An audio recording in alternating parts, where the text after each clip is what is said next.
Vande Mataram dear student, welcome again. कल के lecture में हमने ग्रुप नंबर 16 के एलिमेंट के बारे में कुछ बेसिक बातें पढ़ी थी। वहाँ पे हमने पढ़ा था उसका अकरेंस, कहाँ से कौन सी परसेंटेज में कौन सा एलिमेंट मिल सकता है। साथ में थोड़ी हमने उसकी फिजिकल प्रॉपर्टी भी पढ़ी थी। Okay, now we have to learn some more physical properties जो हमने ऑलरेडी कल पढ़ी थी। उसके लिए भी कुछ ना कुछ हम आज बात करेंगे, जैसे कि कोई ट्रिक है उसको याद किस तरह से रखना है। एंड मोर ओवर हमको physical properties of the group number 16 element as per as NCERT sequence, I repeat, ये भी हमारे लिए इम्पोर्टेंस है, क्योंकि NCERT का अगर क्वेश्चन बोर्ड एग्जाम में आया तो उसके अकॉर्डिंग भी हमको काम करना है। सो यहाँ पे कुछ फिजिकल प्रॉपर्टीज़ के बारे में कुछ दे रखा है, लेकिन ये यहाँ पे इतनी इन्फॉर्मेशन है, that information given in NCERT text book, but that is not sufficient, that we know. अगर वो सफिशेंट नहीं है तो हमको सर क्या करना पड़ेगा? We have to add some more point. इसी में यही चैप्टर में मिल जाएंगे, लेकिन हम उसको क्या करना पड़ेगा? कलेक्ट करके ठीक से रीअरेंज करना पड़ेगा। ओके, सो कल हमने आयोनाइजेशन एंथैल्पी, उसका एटॉमिक रेडियस, उसका ionic radius, electron gaining enthalpy, electronegativity, सबके बारे में पढ़ा है। तो वही चीज़ और उसके एडिशन में जितनी और फिजिकल प्रॉपर्टी है वो सब हमको यहाँ पे दे रखी है। ओके, तो स्टार्ट करते हैं NCERT सीक्वेंस से ही। First is oxygen and sulphur are non metal. अभी यहाँ पे डायरेक्ट जो बात हो रही है, दैट जो भी पॉइंट है, that point is depend upon the nature, if they are metals, non metals और मेटलॉइड्स। ओके, सो ये जो जितनी यहाँ पे मैंने फिजिकल प्रॉपर्टी ठीक से ड्रॉ करी है, फिर से ड्रॉ करी है, ये सब हमको ये रिपीट करने में बहुत काम आएगी। जितनी भी प्रॉपर्टीज़ कल पढ़ी और जितनी आज पढ़ेंगे, सबको कलेक्ट किस तरह से करना है वो हम लास्ट में देखेंगे। ओके, सो पहले हम देख लेते हैं, ग्रुप में ऊपर से नीचे आते हैं तो उसका मेटेलिक कैरेक्टर बढ़ता है, increase in metallic character. So oxygen is non metal, at the same time polonium is metal, I mean to say polonium is radio active metal actually, and livermorium is synthetic radio active metal. उसके बारे में कोई ज़्यादा information नहीं है, due to their due to their more reactive nature. Okay, radioactive nature, उसकी वजह से हमारे पास लिवरमोरियम के बारे में कुछ ज़्यादा इन्फॉर्मेशन नहीं है। So we are only talking about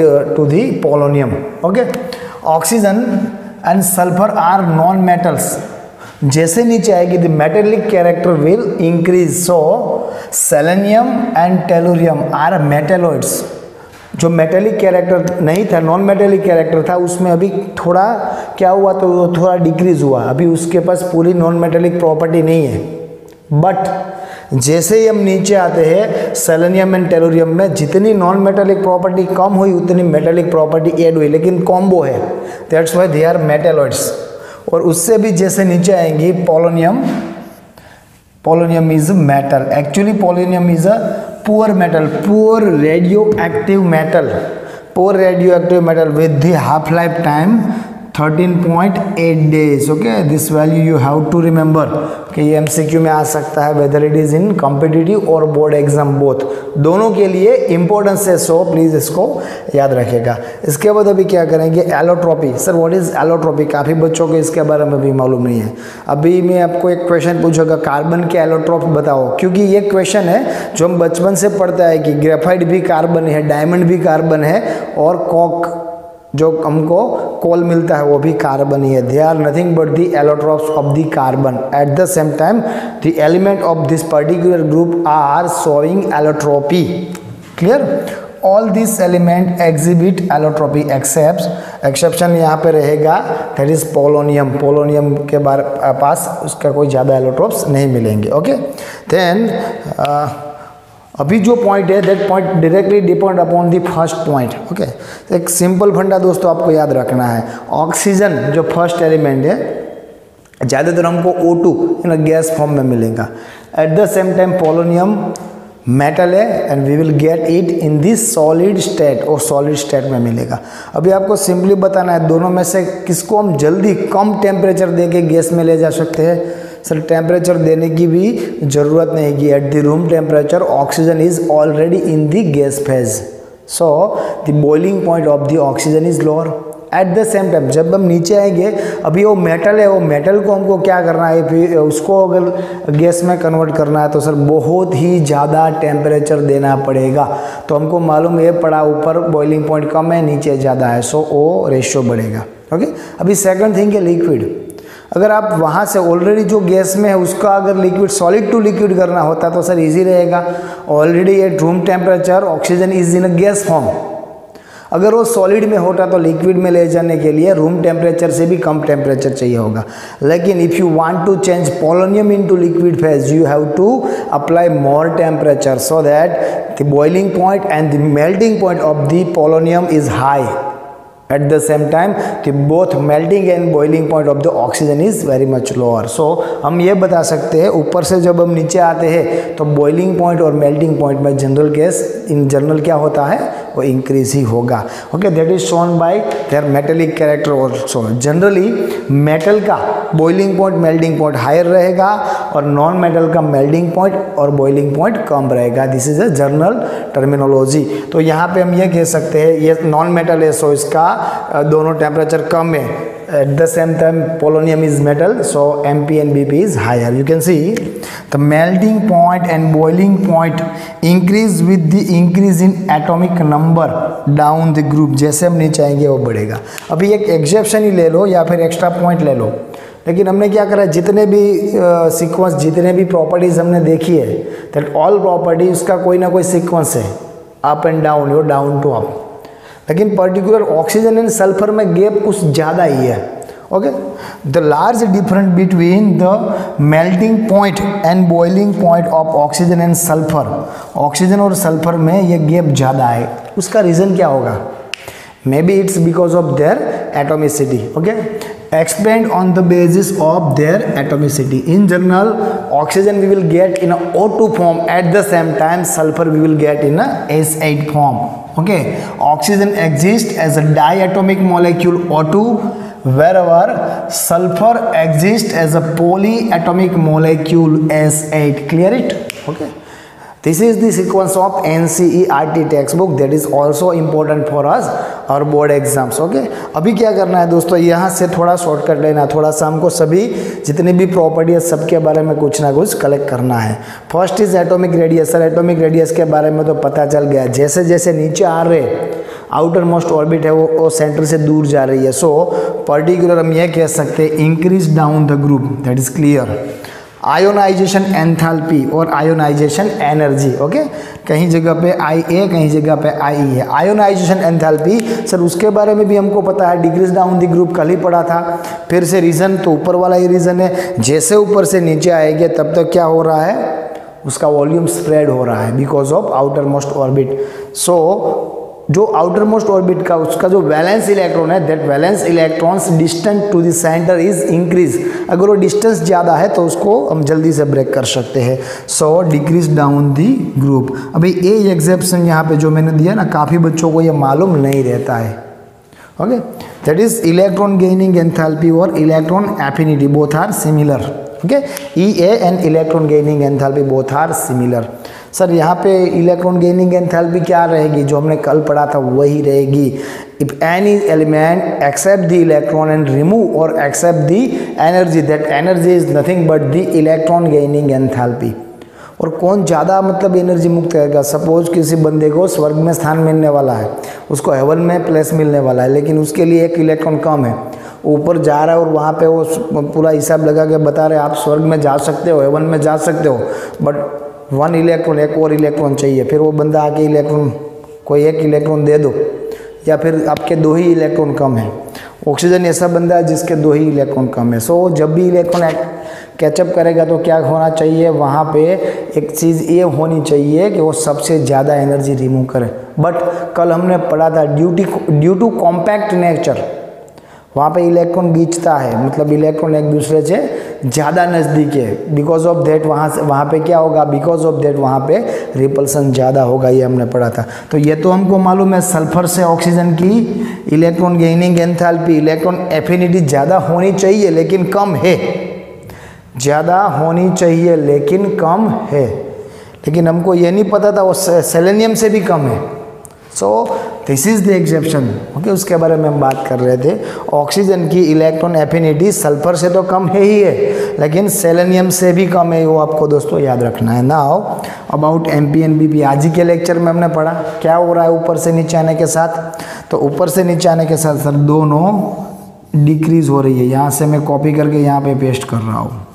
okay, sorry, यहाँ पे हमने गलती कर दी है, डिक्रीज नहीं हो रहा है लेकिन इंक्रीज हो रहा है। सो ऊपर से कॉपी करेंगे और नीचे यहाँ पे पेस्ट करेंगे। दोनों melting point and boiling point both are increase down the group. Okay, और देन इलेक्ट्रोनेगेटिविटी, सर ये तो फिक्स ही है, decrease down the group. Fluorine की सबसे ज़्यादा थी और हेलोजन ग्रुप में जैसे जैसे आप नीचे आओगे वो कम होती जाएगी। Eight the same time second. Okay, और लास्ट मैंने यहाँ पे एक प्रॉपर्टी ऐड कर रखी है, that is density. What is the formula of the density? Sir density is nothing but the mass by volume. Okay, जैसे जैसे आप नीचे आ रहे हो सर उसका वॉल्यूम बढ़ रहा है, लेकिन इन comparison of volume the increase in mass is bigger.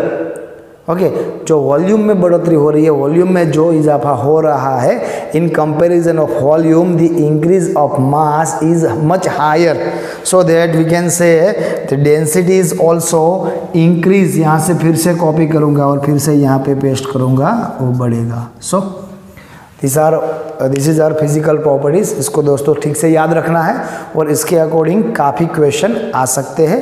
Particular एक एक्सेप्शन हमने जो ज़्यादा से अलग से ऐड किया वो भी याद रखना है। और हमको इसके साथ कल हमने पढ़ा था द सेकंड, मैं कह सकता हूँ EA2 of the oxygen is positive value, ये हमने कल ही पढ़ा था। ऑक्सीजन अगर फर्स्ट इलेक्ट्रॉन जब कैचअप करेगा, जो एनर्जी वो रिमूव करता है, that is lower than sulphur, that is the exception. But one more exception is that oxygen अगर सेकंड इलेक्ट्रॉन कलेक्ट करेगा तब एक्चुअल में उसको एनर्जी रिमूव करनी चाहिए, क्योंकि एक इलेक्ट्रॉन लेने के बाद oxygen will fulfil its electron configuration. But फिर भी इलेक्ट्रॉन कैचअप करने के बाद ऑक्सीजन की, आई रिपीट, इलेक्ट्रॉन कैचअप करने के बाद ऑक्सीजन की एनर्जी रिमूव नहीं हो रही है। एट द सेम टाइम उसको एनर्जी देनी पड़ेगी, तब वो सेकंड इलेक्ट्रॉन कैच करेगा, दैट इज पॉजिटिव। ये हमने ऑलरेडी कल कर रखा है, ठीक है। तो जल्दी से दोस्तों एक स्क्रीनशॉट ले लेते हैं, then we will go for the chemical properties. Okay dear student, now it's turn for chemical properties after physical property. अभी थोड़ी केमिकल प्रॉपर्टी के बारे में भी हमको पढ़ना है। और केमिकल प्रॉपर्टीज की स्टार्टिंग में ही जितने भी आप पीरियोडिक टेबल रिलेटेड चैप्टर आपने पढ़े हैं, जितने भी ग्रुप आपने पढ़े हैं, in most of the case chemical property are directly related to oxidation state, क्योंकि सर रिएक्शन में तो यही होने वाला है।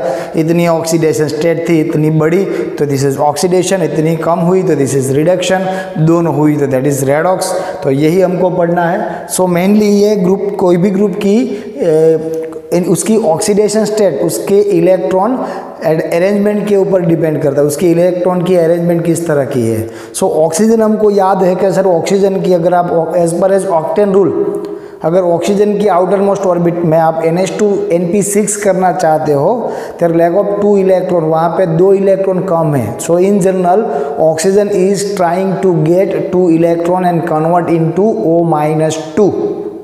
Okay, so O-2 is the valency as well as oxidation state of the oxygen, particular for oxygen. Okay, but oxygen उसके अलावा भी कहीं सारी oxidation state शो कर सकता है, that you have already learn in redox chapter. आपको मालूम है oxygen also possible in -1, that is peroxide, also possible in -1/2, that is super oxide, and sometime oxygen shows a plus oxidation state also with fluorine, that is +1 and +2 in O2 F2 and OF2। Okay, उसके अलावा जितने भी element है जो ज़्यादातर case में plus oxidation state हमको देंगे, उसके बारे में भी बात करनी है। वहाँ पे सुपीरियर कौन सी है, मोस्ट स्टेबल कौन सी है, उसके अकॉर्डिंग भी हम बात करेंगे।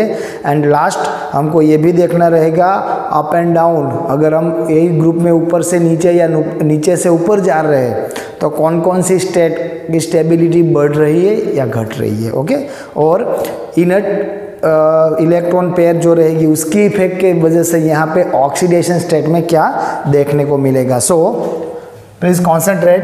Oxidation state and trends in chemical reactivity.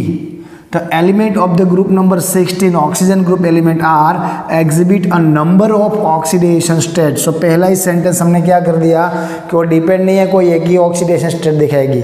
Number of, for example -2 हो सकता है, +2 हो सकता है, +4 हो सकता है, +6 हो सकता है. ओके, पर्टिकुलर फॉर ऑक्सीजन -1 हो सकता है, -1 हो सकता है, इन प्योर फॉर्म 0 हो सकता है. So different oxidation state are possible there. That is the first point. And the second point is the stability of -2. okay, most of the case -2 के बारे में क्यों बात करी पहले ही, क्योंकि हमको मालूम है सभी की common electron configuration that is NH2NP4. To convert into NH2NP6 वो 2 इलेक्ट्रॉन कैच करेंगे. That is the common phenomena for the all element.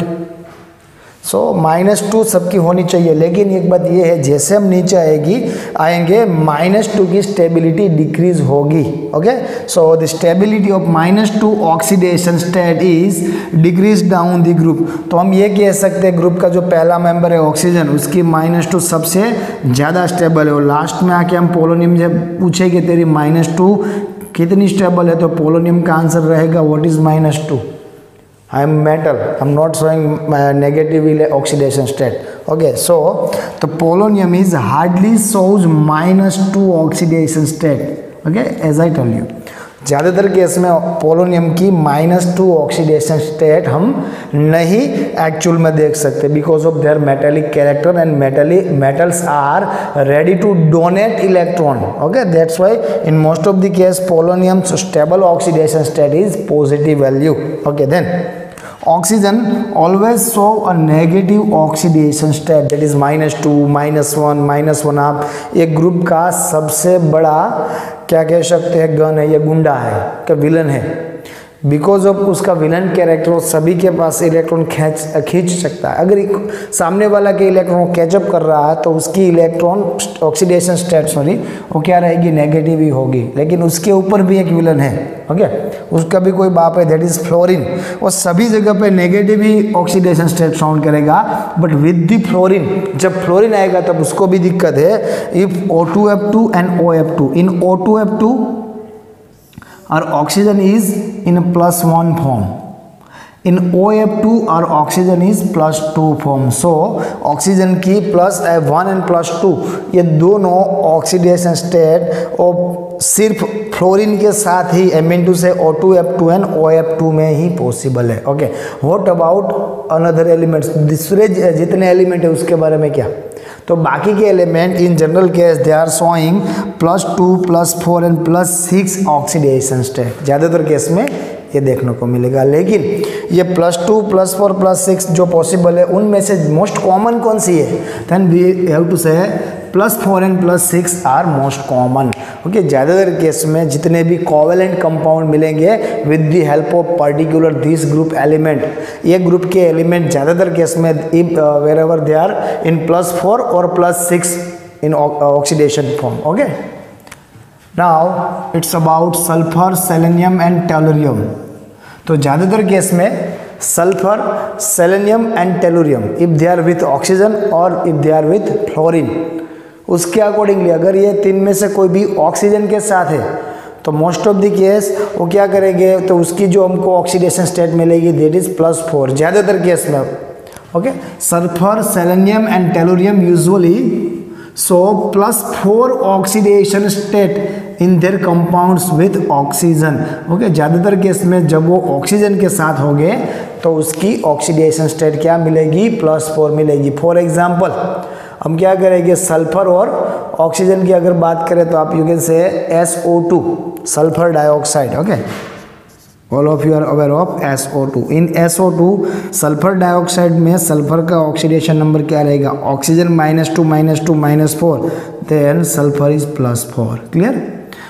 If we are talking about with the compound of fluorine, fluorine के साथ sir कौन से compound, जितने भी compound है उनमें से ज़्यादातर कौन सी ऑक्सीडेशन स्टेट रहेगी, मेनली जब ये तीन में से कोई भी एलिमेंट फ्लोरीन के साथ हो गए तो उसकी stable oxidation state that is +6 हर हमेशा वही होगी, 110% वही होगी ये हम नहीं कह सकते, but most of the case +6 रहेगी। For example SF6, okay, sulphur hexafluoride is familiar to us, ये हमारे टच में हमको मालूम है। In SF6 sulphur's oxidation state is +6, clear. Then अभी इनर्ट पेयर इफेक्ट मैंने पहले ही बताया था, लाइक ये हमारे स्लाइड के स्टार्टिंग में ही हमने देखा था। ये इनर्ट पेयर इफेक्ट हमको कहीं सारे MCQ सॉल्व करने में काम आएगी, और ये topic you have already learn in your 11th science, clear. So the stability of +6 oxidation state decrease down the group. जो +6 है, जैसे हम ऑक्सीजन टू पोलोनियम आ रहे हैं, लिवरमोरियम की तो हम बात ही नहीं कर सकते, तो हम ये कहते हैं कि +4 की स्टेबिलिटी, सॉरी +6 की स्टेबिलिटी में क्या होगा, तो यहाँ से जैसे जैसे नीचे आएंगे ऑक्सीजन के लिए तो हम बात ही नहीं कर सकते, सॉरी सल्फर से स्टार्ट करेंगे, सल्फर टू पोलोनियम, तो उसकी +6 में उसकी जो स्टेबिलिटी है वो सल्फर से नीचे आते आते वो क्या होती जाएगी, कम होती जाएगी, ठीक है। बट उसकी +4 में जो स्टेबिलिटी है वो नीचे आते आते इंक्रीज होगी। सो +6 वाली डिक्रीज होगी, देन +4 वाली इंक्रीज होगी, ये आपको याद रखना है, clear. So the stability of +6 oxidation state decrease down the group and stability of +4 oxidation state is increase down the group due to inert pair effect, clear. और ज़्यादातर केस में अगर ये ग्रुप के एलिमेंट हमको +6 और +4 ये दोनों में से कोई ऑक्सीडेशन स्टेट में मिलते हैं, then possibility that compound must be covalent, okay. You can see bonding in the +4 and +6 oxidation state is primarily covalent. ज़्यादातर केस में अगर +6 या +4 से कोई कंपाउंड है तो पॉसिबिलिटी है that compound will be covalent, okay. We can see SO2 is a covalent compound, SF6 is a covalent compound in which oxidation state of sulfur is +4 and +6, clear. So this is the need of oxidation step of this particular 16 number group, okay. जल्दी से बच्चों एक screenshot ले लो। Okay dear student, one more important question। अभी हमको ये बताना है ऑक्सीजन अपने ग्रुप के बाकी के एलिमेंट के कंपैरिजन में कहाँ पे अलग पड़ता है, उसकी एनोमलस बिहेवियर हमको शोन करना है, okay. You already learn that most of the group, सभी ग्रुप में जो पहला एलिमेंट है वो अपने बाकी के एलिमेंट से कहीं ना कहीं कुछ ना कुछ प्रॉपर्टी में वो डिफरेंस बताता ही है। वही चीज़ हमको यहाँ पे पढ़नी अभी ऑक्सीजन के लिए, ओके। सो हमको ये बताना है ऑक्सीजन का बिहेवियर है अपने ग्रुप के बाकी एलिमेंट की कंपैरिजन में थोड़ा कहीं जगह पे अलग है। उसके पहले रीज़न चाहिए why oxygen show the anomalous behaviour. So the first reason is due to its small size and high electronegativity which we have already learned previous। हमने ऑलरेडी ये पढ़ रखा है, ऑक्सीजन की इलेक्ट्रोनेगेटिविटी बहुत ज़्यादा है और उसका वॉल्यूम बहुत कम है। एक एग्जेप्शन भी हमने याद रखा था कि ऑक्सीजन ग्रुप में ऑक्सीजन टू पोलोनियम जैसे हम नीचे आएंगे उस वहाँ पे रेडियस में अभी रेडियस इंक्रीज होगा, but the difference between oxygen and sulphur कुछ ज़्यादा ही था। ऑक्सीजन एकदम कम और फिर एकदम से ज़्यादा, okay. So because of small size and high electronegativity. One more reason behind it is that the no D orbital और absence of D orbital, okay. Oxygen की आउटर मोस्ट ऑर्बिटल की अगर हम बात करें then n is equal to 2 है वहाँ पे principal quantum number. So we can say sir NH2 n is equal to 2, so we can write 2s2 2p4। There is no 2d orbital is there, okay. But if we are talking about sulfur, 3s2 3p4 and 3d is possible there, okay. तो उसके पास d orbit नहीं, उसके according भी यहाँ पे कुछ ना कुछ एनोमलस प्रॉपर्टी मिलेगी। So the first property is strong hydrogen bonding present in H2O which is not found in H2S, okay. ये बहुत ही इंपॉर्टेंट पॉइंट है, इसके अकॉर्डिंग एक क्वेश्चन ऑलरेडी आगे एग्जाम में आ चुका है और यहाँ पे भी the possibility of question is there. हमको अगर कोई क्वेश्चन पूछता है why H2S is in a gas form at the same time H2O in a liquid form, So we have to give answer that. Our answer will be H2S in a gas form due to the less strong hydrogen bond in comparison to H2O. H2O की comparison में कम strong hydrogen bond है, सो H2S हमको gas form में मिल सकता है. Okay, ये question आगे भी आएगा तब मैं आपको फिर से पूछूंगा. Then the second question, second point is only O2. You can see यहाँ पे मैंने O2 लिखा है, O नहीं लिखा है. Only O2 is in a gas form. Oxygen एक गैस फॉर्म में at the room temperature also from this group element. ये पूरे के पूरे ग्रुप में से जितने भी एलिमेंट है वहाँ पे एलोट्रोप O2 ऑक्सीजन ही एक ऐसा एलिमेंट रहेगा जो O2 फॉर्म में गैस भेज में हमको मिल सकता है. Then it's about the valency. ज़्यादा से ज़्यादा ऑक्सीजन की वैलेंसी कितनी हो सकती है? 4 हो सकती है.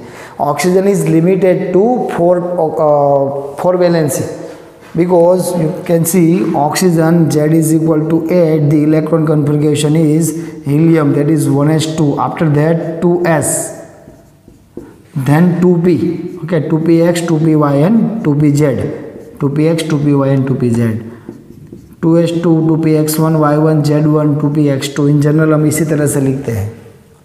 अगर यहाँ पे कोई उसको कुछ ना कुछ काम करना है तो मैक्सिमम आउटर मोस्ट ऑर्बिटल में जो पॉसिबिलिटी है that is 1s orbit and 3p orbitals. Okay, because of that अगर मैक्सिमम वैलेंसी की हम बात करें 1 2 3 4 कितने इलेक्ट्रॉन है या कितने इलेक्ट्रॉन नहीं है, वो अगर हम साइड में रखें तो भी हमको ये मालूम है यहाँ पे मैक्सिमम 4 पॉसिबिलिटी बन सकती है. अगर सल्फर की बात करें Z इज इक्वल टू 16, हम लिखेंगे neon, that is 1s2, 2s2, 2p6, after that 3s2, then 3p. Okay, as per as rule 3d में इलेक्ट्रॉन जनरली यहाँ से सेट नहीं होंगे, बट 3d इज देयर, वो है, भले खाली है लेकिन वो है. ठीक है, अभी electron set ditto copy to oxygen. अगर यहाँ पे ज़रूरत पड़ी तो बाकी के एलिमेंट ये D2 तक जा सकते हैं, वो S 3p और 2d इनका भी यूज़ कर सकते हैं. सो हेक्सावैलेंसी तक इसकी पॉसिबिलिटी है. सर इसके आगे भी तो है, क्यों नहीं हो रही है? That is the behaviour of that individual element. Okay, so limited covalency to 4 because उसकी कोवैलेंसी 4 तक लिमिटेड है, because absence of the d orbital की एब्सेंस की वजह से. वेयर अदर एलिमेंट सोर्स, ये ग्रुप के अदर एलिमेंट क्या करते हैं? हेक्सावैलेंसी भी हमको दिखाते हैं, हेक्सावैलेंसी भी पॉसिबल है. ठीक है, ऑक्सीजन के लिए लिमिटेड है अप टू 4. वो बात अलग है कि वो 2 से संतुष्ट है, मतलब एकदम सेटिस्फाइड है. पॉसिबिलिटी है that oxygen can be shown 4 covalency, but most of the case oxygen shows 2 covalency. In practice rarely exceed 2 से ज़्यादा कभी हमको मिलेगी, बहुत रेयर केस में 2 से ज़्यादा मिल सकती है. In case of other element valence shell can be expanded due to covalence exceeds 4. वहाँ पे कोवैलेंसी है, उसकी क्या हम बोलेंगे कि उसकी वैलेंस सेल एक्सपांड हो सकती है. क्यों एक्सपांड हो सकती है? बिकॉज वहाँ पे 4 से ज़्यादा कोवैलेंसी भी पॉसिबल है. ठीक है, that is the anomalous property of oxygen. Sir अभी यहाँ पे और कोई पॉइंट हम ऐड कर सकते हैं, क्योंकि काफ़ी बच्चे आपके यहाँ से जिसके दिमाग में ऑलरेडी क्वेश्चन है. दैट क्या क्या क्वेश्चन है? Oxygen is diatomic. पूरे ग्रुप में ऑक्सीजन के अलावा कोई डायटोमिक नहीं है. Oxygen can be found in atmosphere also as a O2 gas, ठीक है, जो हम रेस्पिरेटरी सिस्टम में यूज कर सकते हैं. बाकी के कोई एलिमेंट नहीं हो सकते. तो दोस्तों अगर आप कोई भी पॉइंट पे ऊपर अगर डिस्कशन करोगे कि भाई मेरे को ये मार्कर के बारे में 10 पॉइंट चाहिए, उसमें से 5 नेगेटिव एंड 5 पॉजिटिव, तो आप एबल टू आप कर सकते हो. इसके पॉजिटिव भी लिख सकते हो, नेगेटिव भी लिख सकते हो. इसी तरह से इसके अलावा भी मेरे को कोई प्रॉपर्टी चाहिए जिसमें ऑक्सीजन ग्रुप के बाकी के एलिमेंट की कंपैरिजन में थोड़ा अलग है, so you can write. But हमको जितनी ज़रूरत है for their competitive exam, for their NCERT exam, this is sufficient. Clear? Okay, तो जल्दी से स्क्रीनशॉट ले लो. सो डियर स्टूडेंट, और next question is reactivity with hydrogen. Reactivity with H2 of group 16 elements. Okay, ये ऑक्सीजन ग्रुप के जितने भी एलिमेंट है उसकी हाइड्रोजन के साथ कौन सी रिएक्शन पॉसिबल है और रिएक्शन के अकॉर्डिंग कौन कौन से कंपाउंड मिल सकते हैं और वो कंपाउंड के एसिडिक और बेसिक कैरेक्टर किस तरह से आप डिस्क्राइब कर सकते हैं, that we have to see. Clear? So the first point is all the element of this group of 16 form hydrides of type H2E. You can see this is the most common oxide of this group, that is H2O. Okay, that is our water जो हम पानी के लिए use कर सकते हैं। Similarly यहाँ पे हाइड्रोजन की रिएक्शन अगर किसी और के साथ होगी तो क्या मिलेगा?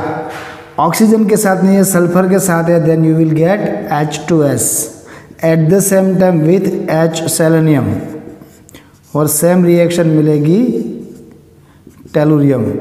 ओके, और सेम रिएक्शन मिलेगी पोलोनियम के साथ। सो एक जैसे ही हमको ऑक्साइड मिल सकते हैं, उसके लिए कोई टेंशन हमको नहीं है। सभी के ऑक्साइड यही है, H2O, H2S, H2Se, H2Te, H2PO etcetera. Clear? Then the acidic character, this is most important. यहाँ से एसिडिक कैरेक्टर का एमसीक्यू आगे कॉम्पिटिटिव एग्जाम में आ चुका है। सो ये फंडामेंटली हमको जरा क्लियर करना पड़ेगा। Okay, this are the which types of acid. अगर यहाँ पे एसिडिक कैरेक्टर की हम बात कर रहे हैं तो कौन से टाइप की एसिड है? The acid in types of Arrhenius, कौन से टाइप की एसिड रहेगी? आर्हेनियस टाइप की एसिड रहेगी। आर्हेनियस एसिड का एग्जाम्पल क्या था? Ha will gives H plus and A minus in aqueous form, most of the case in aqueous form. Okay, H plus जब रिमूव होगा that compound will known as a arrhenius acid। तो यहाँ पे H plus अगर remove होता है तो उसके अकॉर्डिंगली हम क्या बात करेंगे? that is acid। Okay, so if we are talking about H2O, this is oxygen। Okay, if this is oxygen then this will be hydrogen, this is the bond length। Clear? हमको मालूम है जितनी bond length कम होगी उसको वहाँ से break down करने के लिए हमको ज़्यादा एनर्जी देनी पड़ेगी। जितनी ज़्यादा एनर्जी देनी पड़ेगी उतना हाइड्रोजन धीरे से रिमूव होगा, और जितना धीरे से हाइड्रोजन रिमूव होगा उसका एसिडिक कैरेक्टर कम होगा, that's for sure. Okay, if this is oxygen, हम नीचे आके सीधी बात टेलुरियम की अगर करते हैं तो ऑक्सीजन से ज़्यादा कद किसका होगा? सल्फर, उसके बाद selenium, tellurium. If we are talking about selenium, so this is selenium. Hydrogen तो यही रहेगा। यू कैन सी अभी ये दोनों में से कौन सी बॉन्ड लेंथ आपको ज़्यादा बड़ी दिख रही है? H2Se में, तो इसको हम इजीली ब्रेक डाउन कर सकते हैं। जितनी बॉन्ड लेंथ ज़्यादा है उसकी बॉन्ड एनर्जी कम होगी, जितनी इजीली हम उसको H को रिमूव कर सकते हैं उसका एसिडिक कैरेक्टर ज़्यादा रहेगा। सो पॉइंट भी है और उसका रीजन भी है। You can see the acidic character increase from H2O to H2Te। ऊपर से नीचे आने के साथ उसका एसिडिक कैरेक्टर बढ़ता है। The increase in acidic character can be explained in term of the decrease in bond enthalpy. उसको हम किस तरह से डिस्क्राइब कर सकते हैं? उसको हम डिस्क्राइब कर सकते हैं, सर ये जितनी ही बॉन्ड लेंथ बढ़ेगी उतनी उसकी बॉन्ड एंथैल्पी डिक्रीज होगी। So the increase in acidic character can be explained in terms of decrease in bond enthalpy for the dissociation of He। Hydrogen का ये जो दूसरे एलिमेंट के साथ बॉन्ड है उसको ब्रेक डाउन करने के लिए, बॉन्ड डाउन द ग्रुप। जैसे नीचे आएंगे ये बॉन्ड तोड़ने के लिए जो एनर्जी हमको इम्प्लांट करनी है, that energy will decrease. Clear? Okay, one more thing is, यहाँ से इसको हम एक्स्ट्रा पॉइंट ही कह सकते हैं, थर्मल स्टेबिलिटी। देखो H2O उसकी जितनी थर्मल स्टेबिलिटी है उसके अकॉर्डिंगली H2Te की थर्मल स्टेबिलिटी भी कम है। सो ऊपर से जैसे नीचे आएगी उसकी थर्मल स्टेबिलिटी भी डिक्रीज होगी। The thermal stability of hydride also decrease from H2O to H2PO। H2O to H2PO में भी वो भी डिक्रीज होगी। ओके, इन जनरल आपने एक कंसेप्ट पढ़ा है oxidising agent and reducing agent. Oxidising agent का खुद का क्या होता है? रिडक्शन होता है। At the same time the reducing agent possess oxidation process, उनका खुद का ऑक्सीडेशन होता है। ओके, इन जनरल यहाँ पे H2O को हम ना ही एसिड बोलेंगे ना ही बेस बोलेंगे। सर 10th में तो हमने पढ़ा था ये एसिड भी और बेस भी है, दोनों चीज़ हम यहाँ पे एक्सेप्ट कर सकते हैं, ठीक है। लेकिन जैसे जैसे नीचे आएगी उनका एसिडिक कैरेक्टर बढ़ रहा है। Acidic character like RNS acid, क्यों, यहाँ से H+ इजीली रिमूव हो रहा है। जो H+ रिमूव कर रहा है, H+ का दूर होना वो भी एक रिएक्शन है एसिडिक ऑक्सीडेशन और रिडक्शन के बेस में। जब हाइड्रोजन अटैच होगा दैट इज रिडक्शन, हाइड्रोजन दूर होगा दैट इज ऑक्सीडेशन। तो ऊपर से नीचे आएंगे तो खुद का ऑक्सीडेशन करने की कैपेसिटी में क्या हो रहा है, बढ़ोतरी हो रही है। खुद की ऑक्सीडेशन करने की, खुद का ऑक्सीडेशन करने की कैपेसिटी बढ़ रही है। अगर मैं अपना खुद का ऑक्सीडेशन ज़्यादा कर रहा हूँ, इट मीन्स मैं सामने वाले का रिडक्शन ज़्यादा कर रहा हूँ, तो मैं क्या हूँ, I am a reducing agent. You can see all the hydride except water, water के अलावा possess is reducing property, उस सामने वाले का रिडक्शन कर सकता है। That's why reducing property and this character increase from H2S to H2TE। Hydrogen sulphide से H2TE जाने के साथ ये प्रॉपर्टी इंक्रीज हो रही है, इसका रीज़न हमने अभी देख रखा है, ठीक है। इसके अलावा भी हाइड्रोजन ऑक्साइड या फिर उसके accordingly hydrogen sulphide, hydrogen selenide, hydrogen telluride, उसके अकॉर्डिंगली कोई थोड़े फिजिकल प्रॉपर्टीज़, थोड़े केमिकल प्रॉपर्टीज़, दोनों तरह की प्रॉपर्टीज़ हमको यहाँ पे ये टेबल में दे रखी है। ओके, ये टेबल की जितनी भी वैल्यूज़ है दोस्तों हमको याद करनी नहीं है, अभी तो नहीं करनी है, हाँ जब उसकी ज़रूरत आएगी तब मैं उसको आपको बताऊँगा। For now this is just for an information, अभी के लिए। होमवर्क में भी आपको ये पूरा लिखना नहीं है। क्लियर? जल्दी से दोस्तों एक स्क्रीनशॉट ले लो। Finally the last question of our today's lecture is reactivity of this group 16 group element with oxygen. Sir अभी अच्छा हुआ आपने लास्ट क्वेश्चन पहले ही बता दिया, ओके, क्योंकि इनऑर्गेनिक में थोड़ा कहीं कहीं जगह पे हमको दिक्कत रहती है, क्योंकि यहाँ पे याद रखने का पोर्शन ज़्यादा होता है। सो ये हमारा आज का लेक्चर का लास्ट क्वेश्चन ही है, सो नॉट टू वरी। अभी क्या करना है, the reactivity of this particular group with oxygen. Sir ये तो इसमें ऑक्सीजन ही है, सो ऑक्सीजन की ऑक्सीजन के साथ रिएक्टिविटी यस पॉसिबल है। 3O2 gives 2O3. Oxygen with oxygen at a suitable condition gives ozone. That is the possibility. Okay. So देखते हैं क्या हो सकता है। Reactivity of this reactivity with oxygen of this group 16 elements. Mostly 2 types of oxide possible. 2 तरह के oxide possible है। हमने ऑक्सीडेशन स्टेट में देखा था दोस्तों, ये ग्रुप की ज़्यादा सुटेबल, ज़्यादा स्टेबल ऑक्सीडेशन स्टेट कौन सी थी, that is +4 and +6। Okay, +4 and +6। तो +4 और +6 के अकॉर्डिंग कौन कौन से ऑक्साइड हमारे लिए पॉसिबल है। तो first possibility is EO2। You can C oxygen -2 -2 -4 eight the same time E is in +4 form, and the second is E2O3। E2O3 में क्या रहेगा, -2 -2 -2 -6 एंड दिस इज +6। ओके, और यहाँ पे SO2, EO2 and EO3 type के oxide रहेंगे। यहाँ पे मेरी गलती थी, ठीक है।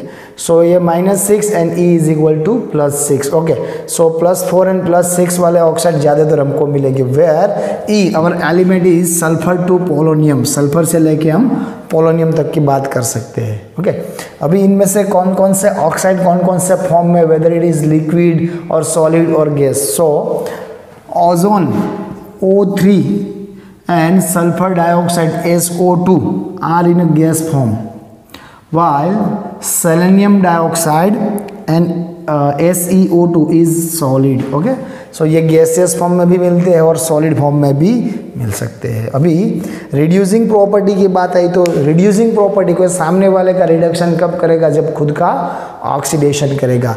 Suppose this is sulphur, sulphur with O2 gives SO3। इसको अभी बैलेंस करेंगे तो किस तरह से लिखेंगे, यहाँ पे सब मल्टीप्लाई इंटू 2, 2 सल्फर हो गए, यहाँ पे भी 2 sulphur. Total number of oxygen कितने हुए, 4 + 2 6 हुए, और यहाँ पे कितने हुए, 3 इंटू 2 6, सो इक्वेशन बैलेंस हो गया है। अब देख सकते हो यहाँ पे क्या हुआ, खुद का क्या हुआ, ऑक्सीडेशन हुआ, +4 कन्वर्ट टू +6, ये हुआ ना, तो सामने वाले का क्या होगा, रिडक्शन होगा।